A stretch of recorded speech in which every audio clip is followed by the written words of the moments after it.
Hello, folks. Stephen Ruderman here, and I'm really happy to be joined by my friend, colleague, Barry Bloom. He's been with Forbes. He's been with MLB. He's been with Bloomberg. Now he's with Sportico. Barry Bloom. Barry, how are you? Great, Steve. How you doing? Doing all right. Doing the best I can for a lockout. That's obviously the big question. I know you've been kind of up close and personal. You were on the field when mere inches away from when Tony Clark and Rob Manfred met.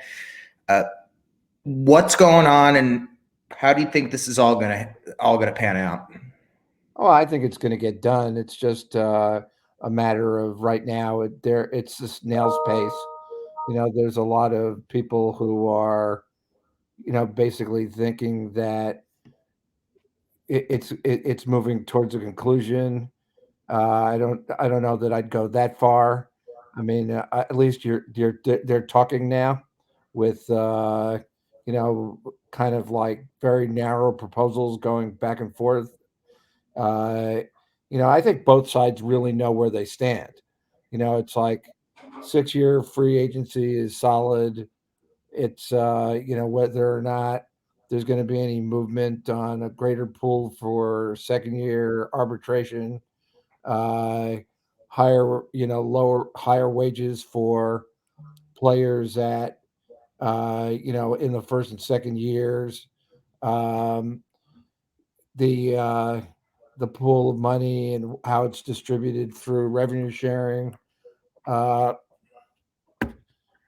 the you know I think even though they haven't agreed upon it, I think the universal designated hitter and expanded playoffs are a done deal. And so I mean, it's just how much they're going to negotiate and how soon they want to get this done. I think there's the combination of the truncated 60-game sprint season from 2 years ago, as well as I still think 1994 is hanging over everyone's head, and they know that they can't abandon the fans like they did. Also, I think it's worth noting that April 15th is going to be the 75th anniversary of Jackie Robinson's debut. And I assume the league has something big planned for that. It may be one of the last chances we get to see Rachel Robinson if she's able to make it out. And I think it would be a complete disaster if that was postponed or canceled. Yeah, I think that's a good point, but really, I do agree with you that if this was non-COVID at this point, I think the owners would be taking a lot harsher stance on the players, and they try to break the union. I think that's kind of where they are right now. But I think because of the fact that you had a 60 game season and there was no revenue with no fans in the stands in 2020, and you opened up with very limited attendance last year, I think you're basically looking at nobody wants to start or lose games in the season this year and start the season again with no revenue or have to make up games later, crunch the schedule to get in 162 games or play 154 games. And yeah, I think really for the players, the real deadline for them is March 31st when they start getting paid. And the owners have major commitments in all the spring training sites to get games in there with major league players. So I think their deadline is a little earlier. It doesn't matter to the players whether they play spring training games or not, but the owners do have commitments. And the Cactus League and the Grapefruit League have been hit very hard the last 2 years, by limited attendance in both places and shortening of the season in 2020. So there's a mathematical equation here. You have 1,200 men on the 40-man rosters of major league teams. You need 601 of them to tell the union and the executive board to get going. In baseball, ownership at 75%. So 8 owners could really tell Rob Manfred and everybody, we want a deal on the table. Let's get going on this. And it just depends on who blinks first. And I think it's the owners. At some point, the owners really have to get into a situation where they're in a partnership with the players. The honest to goodness truth of it is that there is no game without the players. And it was proven, in spades in 2020 when those guys played their butts off with nobody in the stands all the way through playoffs in a bubble under very difficult circumstances. And the owners wouldn't have even been able to collect their television money if it wasn't for that. So, I mean, you have no product without the players. They can try to act like they hold the reins of ownership, but the only thing they own is the product, and the product is the players. So at some point, you've got to get down to there's a 5-year deal that everybody's going to be happy with. You're not going to have everybody complaining or the owners pulling, strings out of the air like they have the last 5 years to take advantage of holes in the agreement that were built in. You need a solid agreement where both sides are in line, and then we can move forward, and get this going. Every time the owners and the players have gone into partnership with each other, they've made money. And the greatest, example of it is the World Baseball Classic. That was a total partnership between the union and the players when it started in 2006. It's been a fairly big success, I think, internationally. International baseball has expanded in leaps and bounds since then because they don't play in the Olympics. They played 1 year in the Olympics since 2008, last year. They're not going to play in France in a couple of years. It'll probably be back in LA, but it's 40-man, non-40-man roster guys, and that's it. Really, the money that came out of the World Baseball Classic was generated by both sides, funded federations of baseball around the world. And now you're seeing players coming in from countries where they weren't even playing baseball. So, that's where I am on this. And I think they all understand this. It's just a matter of how they get to it and how they're going to strike the best deal for each side. And there's also actually the new TV deal. Fox, for the first time since 2013, is going to be doing weekly games. Over the last 8 years, they were only doing a slate of games in May through July and September. This year, they're going to be doing every game, or every Saturday. So there will also be a lot of pressure on that front as well. The Oakland A's. A's have been looking at Vegas. I know there's a ballpark vote, not like to build the park, but some of the foundations of the park. That's coming soon. What's the latest on that? Yeah, I just had some conversations with Major League Baseball about this in the last week. My feeling is that if the Fishers have the money, and that's the question. It's a $13 million deal. If the Fishers have, or $13 billion deal, if the Fishers have that kind of money to do the Howard Terminal project and all the surrounding growth, the Oakland is going to sign that deal. And if Oakland is going to sign the deal, there's no way that Major League Baseball is voting to send a team from Oakland in the sixth largest media market in the country with $1 billion television contract played out till the end of this decade, that they are going to move to the 60th market in Las Vegas, because they're not going to get that kind of money from TV there.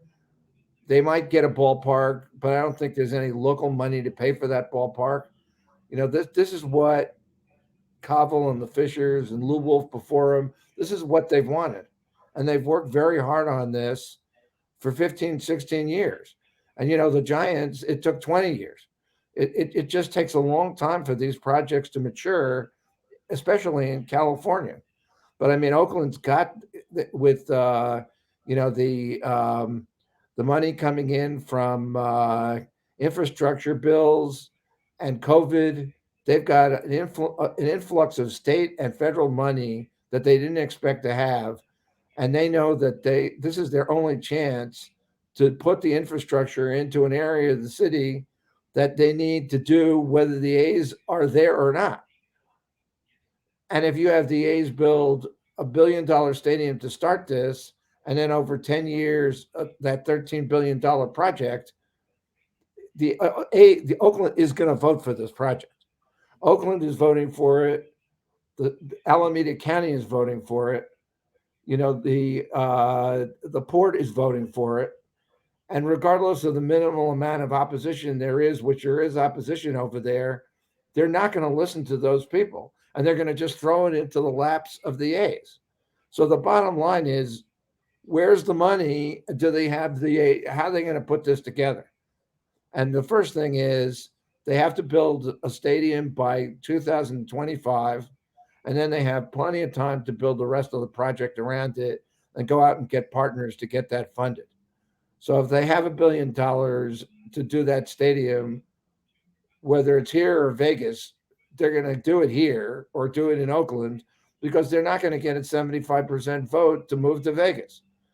It's that simple. They used the Vegas situation. I always thought it was twofold.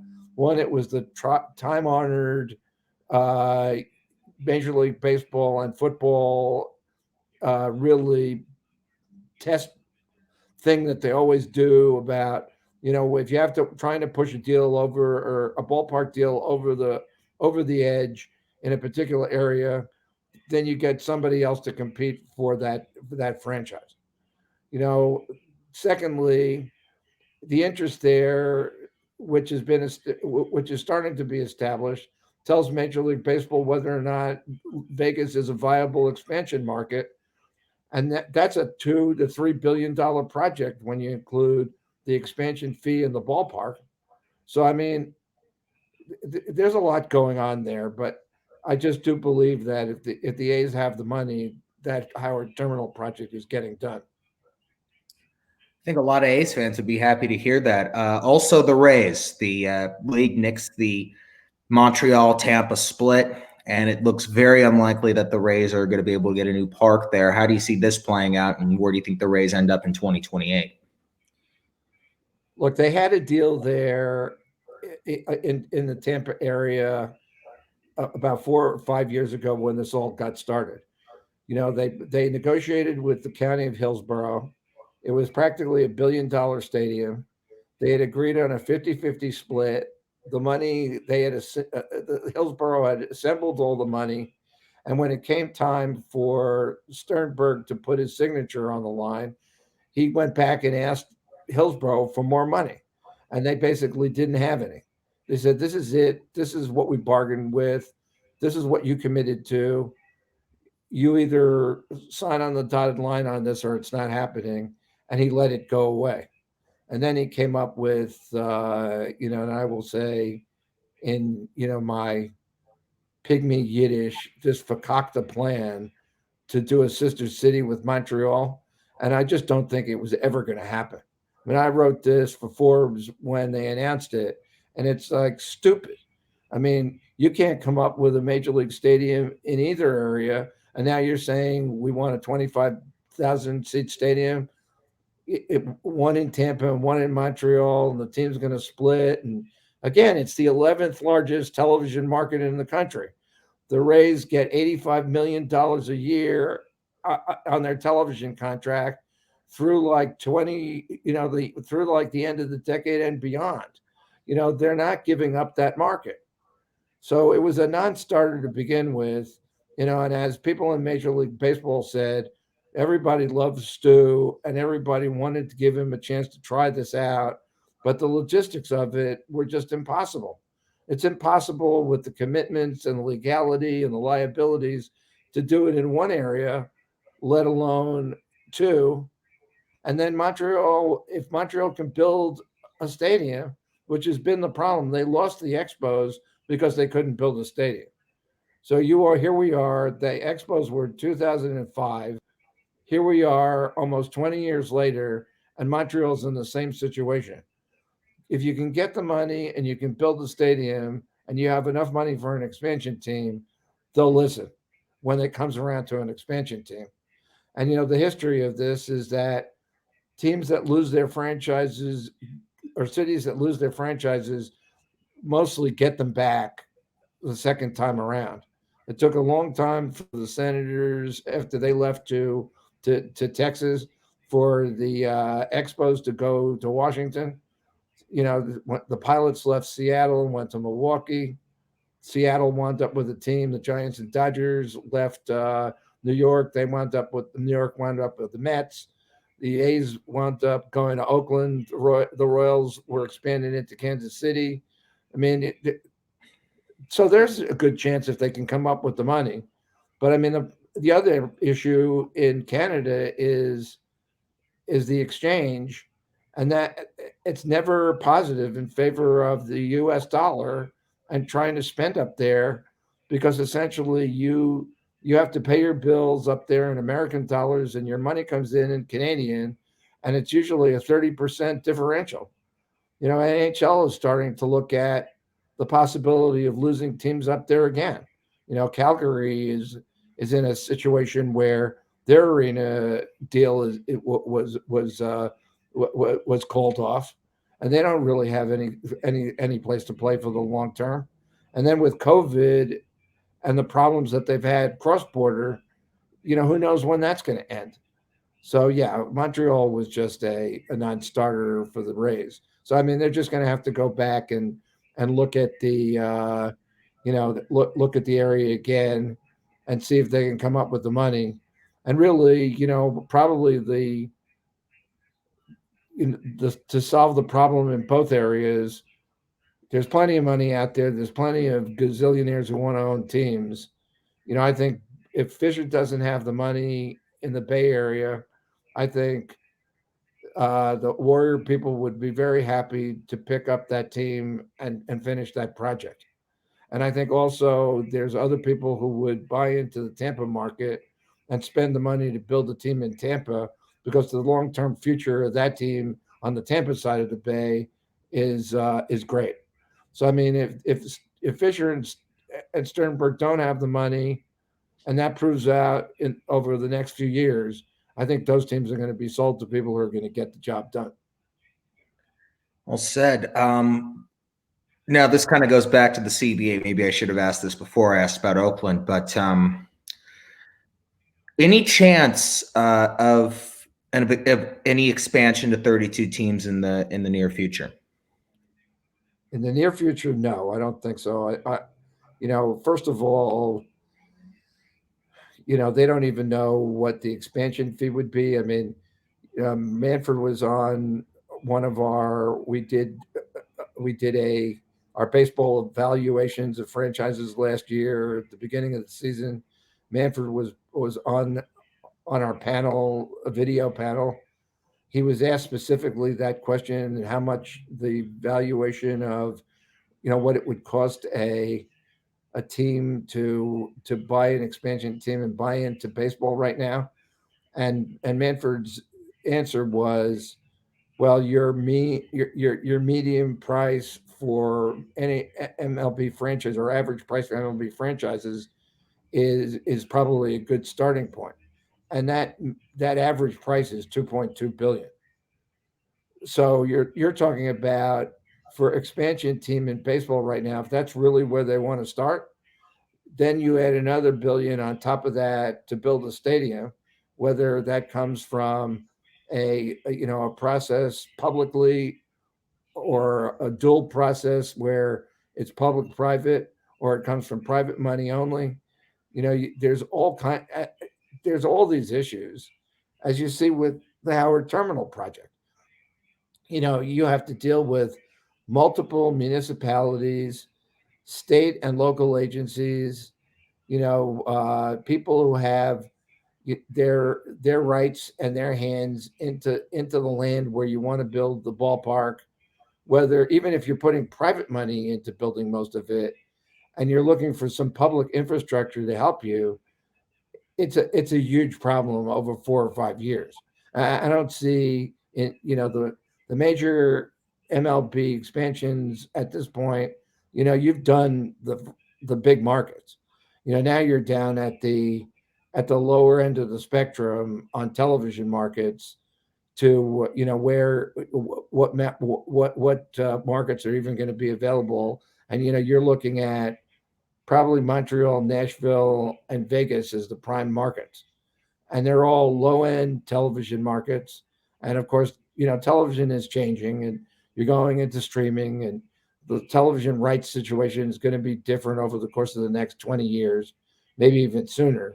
But I think that the expansion is a long way away, because of how much commitment has to be made from both an owner and a municipality standpoint to get this done. It's a 5-year, project in any place to expand it to baseball now. There are no Major League Baseball ready stadiums in North America right now where MLB could go.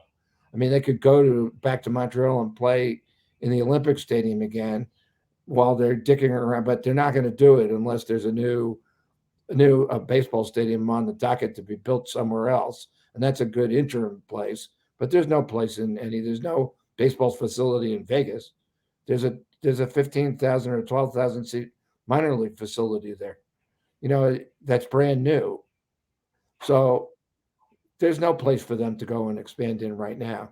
So that's the long answer, or the long-winded answer to it's not happening anytime soon. And even with Portland and the project up there. Portland, there's no stadium up there either. But I mean, there's talk about building one. No, they're not. No.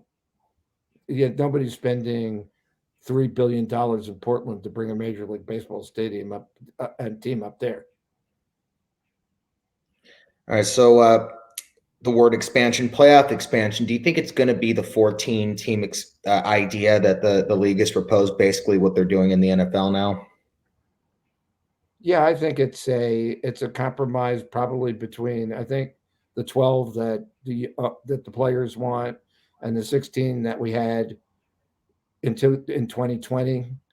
I think there's some worry among the players that it'll devalue division championships, and but if you're talking about getting more competitive balance and having more teams in the playoffs and having more cities interested in baseball as the season goes into late August and September, and you want franchises to invest in players so that you're spreading around the money.